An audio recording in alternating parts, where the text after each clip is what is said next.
Өлгөн кишини эмне кылабыз? Эң биринчи киши өлсө, өлөрдөн алдын бир жолдомо айтып коеюн, унутпай. Ушундай өлүм белгилери келип, эсинен ооп, кайра келип, кыйналып, деп атканда калима айтып туруш керек. Талкин деп коет. Ла илаха иллаллах, ла илаха иллаллах, ла илаха иллаллах деп туруш керек. Айт деп айтпаш керек.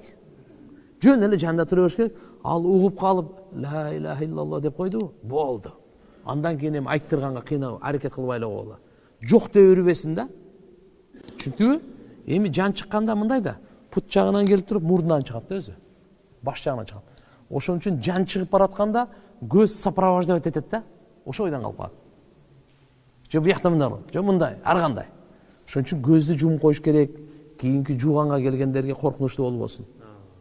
Көздү жумуп коюш керек, акыры мындай кылса жумулат. Ээк ачылып калат. Ээгти акырын байлап коюш керек. Колдор ушу карышып калат. Колдо да акырын кылып коюш керек. Ысыгында. Муздай элегинде. Кийин кайрып отурбайчы. Путту да мисалы ошондой кылып коюш керек. Тизе менен бармактарды бириктирип коюш керек, жакшынакай кылып. Маркумду узатуу мойнубузда милдет. Bundan korkmoş gerek.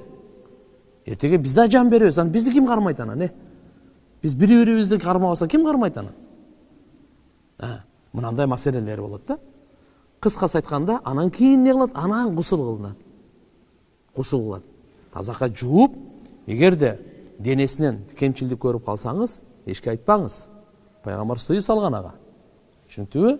Гусул кылып, гусулдан кийин кепин кылып, анан жаназага, андан кийин көмүүгө алып барат да.